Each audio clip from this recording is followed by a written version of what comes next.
ሰላም ጤና ይስጥልኝ የተከበራችሁ የኢትዮጵያ ቱዴይ ቤተሰቦቻችን እንደምን ቆያችሁን?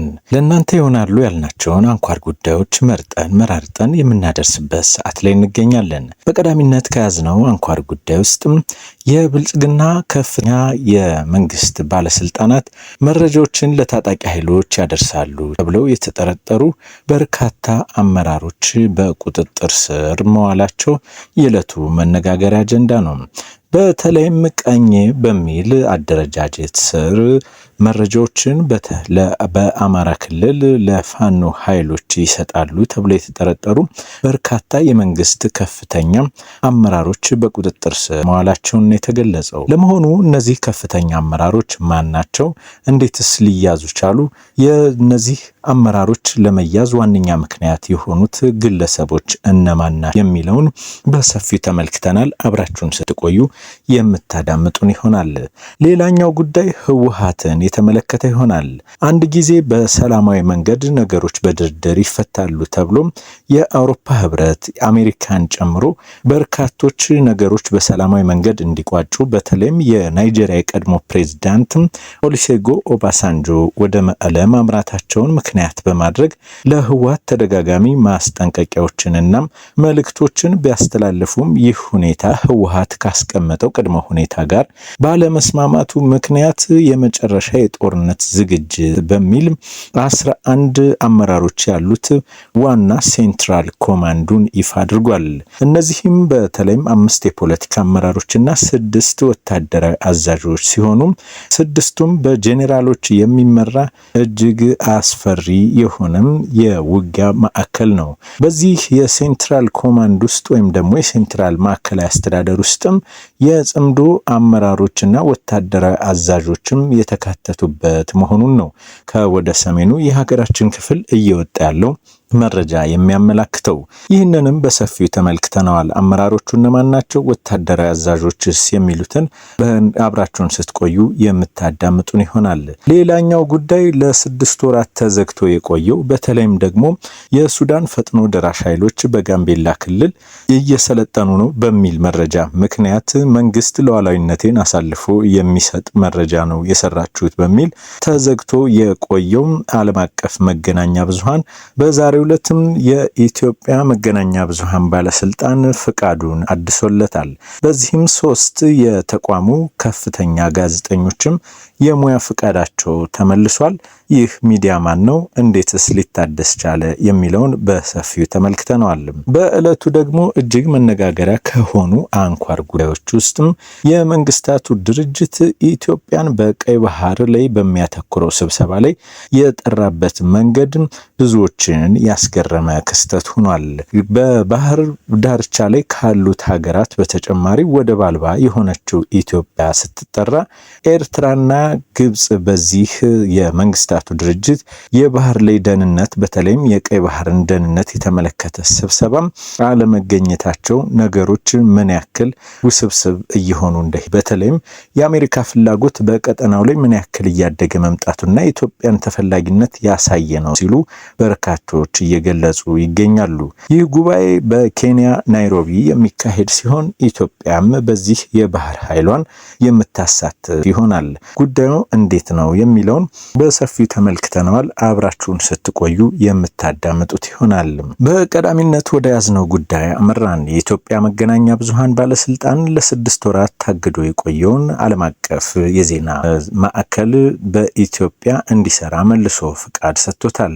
የኢትዮጵያ መገናኛ ብዙሃን ባለስልጣን ከዓለም አቀፍ የዜና ተቋም ከሆነው ሮይተርስ የስራ ኃላፊዎች ጋር ከተወያየ በኋላ ነበር ላለፉት 6 ወራት የታግዶ የቆየውን 3 የቋሚ ዜና ወኪሎችን የዘገባ ፍቃድ ማደሱን ያስታወቀው።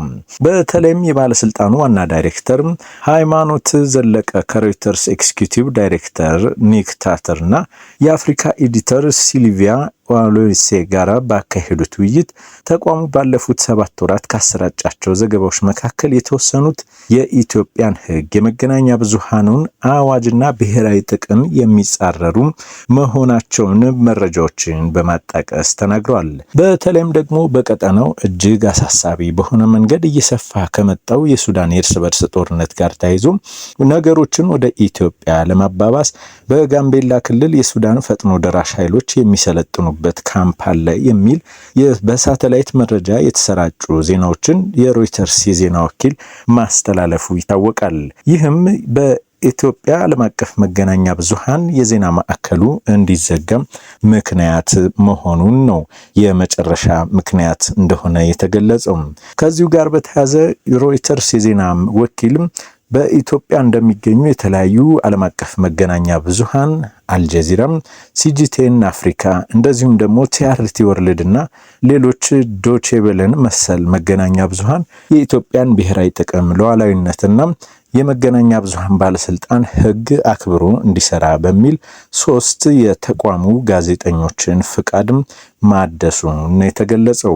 ይህም ሁኔታ በተለይም የሮይተርስ የዜና ወኪል አድናቂዎችና ተመልካቾች እንደዚሁም አድማጮችና አንባቢዎችም መልካም መሆኑን ነው የተዘገበው። ህወሓትን ወደ ተመለከተው ጉዳይ አመራን። ህወሓትም ጦርነቱን የሚመራና ውሳኔ የሚሰጥ 11 አባላት ያሉት ማዕከላዊ ኮማንድ ማቋቋሙን አስታውቋል። ይህ ሴንትራል ኮማንድ በተለይም አቶ ጌታቸው አሰፋን ጨምሮ ከሲቪል አስተዳደር 6 ከፍተኛ ወታደራዊ ጄኔራሎች የተካተቱበት እጅግ አስፈሪና የጽምዶ አባላትም ወታደራዊና የሲቪል ደህንነቶች በጋራ የተሳተፉበት ማዕከላዊ እዝ ነው። ይህም ነገሮች ወደ መጨረሻ ጫፍ ላይ መድረሳቸውን ነው የሚያመለክተው። በተለይም በድሮን ጥቃት ንጹሃን ተጎዱ፣ በትምህርት ቤቶች ጉዳት ደረሰባቸው፣ በራያ በመቀለ እንደዚሁም ደግሞ በትግራይና ኤርትራ አዋሳኝ ድንበሮች ላይ ተደጋጋሚ የሆነ የድሮን ጥቃትም ምክንያት በማድረግ ነገሮችን ለፖለቲካ አጀንዳ ሲጠቀም የነበረው ህወሓት አሁን ላይ እዚህ ውሳኔ ላይ መድረሱን ነው ያስታወቀው። በዚህም በተለይም ከአማራ ፋኖ ብሔራዊ ንቅናቄ አባላትም ነዘመነ ካሴን ጨምሮ ብርጋዴር ጄኔራል ተፈራ ማሞ እና ሌሎች ከፍተኛ ወታደራዊ መኮንኖችም በዚህ መዋቅር ውስጥ መካተታቸውን ተገልጿል።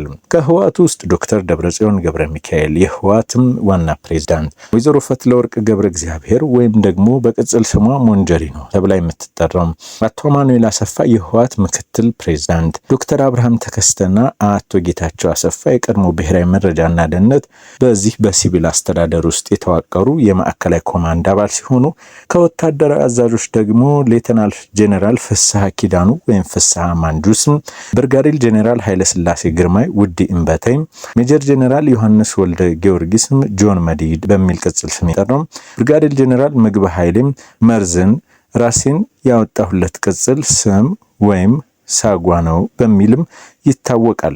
ሌላኛው ሜጀር ጄኔራል ብርሃኑ ነጋሽ ውዲ መድህንና ሜጀር ጄኔራል ክንፈዳኛው የቀድሞ የሜቴክ ዋና ስራ አስኪያጅ በቀዳሚነት ተጠቅሰዋል። ይህም በሰሜኑ የሀገራችን ክፍል ያለውን ውጥረት ከፍተኛ ሁኔታ እያባበሰና የመጨረሻው ጦርነት አይቀሬ መሆኑን ያሳየ ሲሆን በኤርትራ ደግሞ እየተደረጉ ያሉ ወታደራዊ ከባባድ መኪናዎች እንቅስቃሴ የነገሮችን አቅጣጫም ወዳልተፈለገ መልክ እየቀየሩት መሆኑን ነው የተዘገበው። የብልጽግናን ከፍተኛ አመራሮች ወደ ተመለከተው ጉዳይ አመራን። በብልጽግና ውስጥ የተሰገሰጉ የጃዊሳው ቀኝ እጅ በደሴ በቁጥጥር ስር ዋሉ ይላል። በተለይም እኒህ የጠቅላይ ሚኒስትሩ የማህበራዊና ደህንነት ጉዳይ አማካሪ የሆኑት ዳንኤል ክብረትም ትግሉ ዘርፈ ብዙ ነው፣ ታሪካዊ ጠላቶቻችን ግብጽና ሻዕቢያም ክፉ ናቸው ያሉትም አማካሪው በጎን ጃዊሳውንና ሸኔን ወያኔንና ሌሎችን ያስታጥቃሉ። የሚገርመው ደግሞ ወያኔ ጊዜ ሸኔን በማስታጠቅ ሲያዋጉን ነበር፣ አሁን ድሮ ላይ ያስወጋን ነው የሚሉትን አካል ወያኔን እያስታጠቁ ነው። ከዚህ የምንረዳው ታሪካዊ ጠላቶቻችን ሀገርን የከዳም ማንም ይሁን ያስታጥቃሉ። ነገሩ የፍትህ የሰብአዊነት ወይም ደግሞ የዲሞክራሲ ወይም የልማት ጥያቄ ሳይሆን ሀገርን የማፍረስ ተልዕኮ ብቻ ነው ሲሉ በቁጥጥር ስር ስለዋሉት የመንግስት ከፍተኛ አመራሮች በደቡብ ወሎ እንደዚሁም ደግሞ በሌሎች አካባቢዎች ያስረዳሉ። ነገ ብልጽግና ቢወድቅ እንኳን አሉ አማካሪው መከላከያን እስከወጋላቸው ሀገርን እስካዳከመላቸው ድረስ ከማስታጠቅም ወደ ኋላ አይሉም። አዙሪቱ ሀገርን እስከምትፈርስ አይቆምም። ቅሉ ግን ሞኝነት ብቻ ነው ሲሉ ይገልጻሉ። ዲያቆን ዳንኤል ክብረት በዚሁ ንግግራቸው በተለይም ደግሞ የአማራ ክልል የቀድሞ ፕሬዝዳንት የሆኑትና በሰሞኑ የማህበራዊ ትስስር ገጽ መነጋገሪያ የነበሩትን አቶ ገዱ አንዳርጋቸውን የሚወነጅላሉ። የአቶ ገዱ አንዳርጋቸው ስኳድ ወይም ደግሞ የስጋ ዘመዶች አበልጅና የአገር ሰዎች በጋራ በመሆን የደቡብ ወሎን የአስተዳደር ስርዓት ይዘዋል። ይህንንም ከአቶ ገዱና በተለይም ደግሞ በአካባቢው ከሚንቀሳቀሰው የምስራቅ አማራ ፋኖ መረጃዎችን በቀላሉ ለህዝብ ከማድረስ ባለፈ ህዝቡን የመልካም አስተዳደር ችግር እንዲገጥመው ሆን ብለው እየሰሩ ነው ሲሉ ይናገራሉ። በዚህ ሂደት ውስጥ ከተያዙት ከፍተኛ አመራሮች ውስጥ ደግሞ የደሴ ከተማ ከንቲባ መካተቱ ብዙዎች ያስደነገጠና ያልጠበቁት ክስተት ነው። ምክንያቱም በክልሉ ካሉ ከተሞች ውስጥ ምንም አይነት ወታደራዊ ጥቃት ሳያጋጥማት የቆየችው የደሴ ከተማ ላይ እንዲህ አይነት ከንቲባ መያዙ እጅግ ያሳስባል። ሲፈልጉ ለቤተ ክርስቲያን የተባለውን ለመስጂድ ይሰጣሉ፣ ለመስጂድ የተባለውን ለቤተ ክርስቲያን እያሉ እያጋጩ እዚህ ደርሰናል በማለት በተለይም ደግሞ እኒህ ከንቲባ ለመታሰር እንደ ምክንያት ካነሱባቸው ጉዳዮች ውስጥም የተለያዩ የመንገድና የቦታ ስያሜዎችንም በጃዊሳው በሚመች መልኩ መሰየማቸውን በማስረጃና በፎቶ በተደገፈ ጽሑፍ ይፋ አድርገዋል።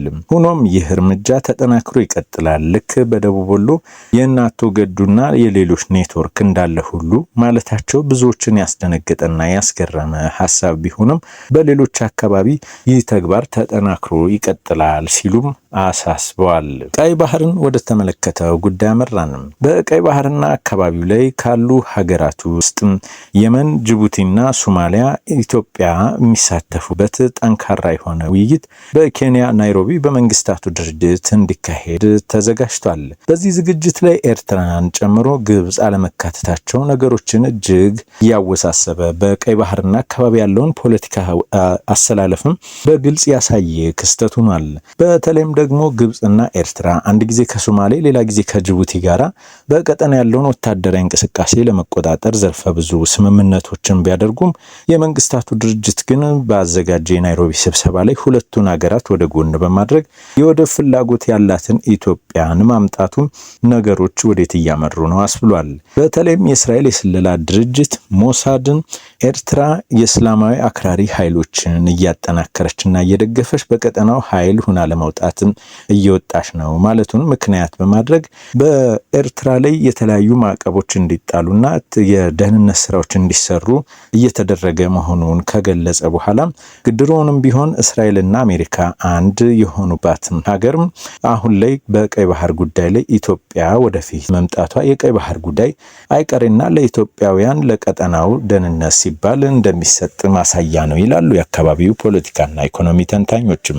ይህ ስብሰባ የተዘጋጀው በተለይም ደግሞ በብሔራዊ መድኃኒትና የወንጀለኞች ቁጥጥር ዩኖዲሶ፣ በአውሮፓ ህብረት፣ በኢንተርፖል ኢንተርናሽናል ኦርጋናይዜሽን እና በዌልድ ዲቨሎፕመንት ዩኒየን ኢስት አፍሪካ ገቨርንመንት በኢጋድ በጋራ በመሆን ነው። ክቡራትና ክቡራን የዚህ የቀጠናው አሰላለፍም ወዴት ያመራል? እናንተስ ምን ትላላችሁ? የሚለውን ሐሳብ አስተያየቶቻችሁን አጋሩን። ስላዳመጣችሁ እናመሰግናለን።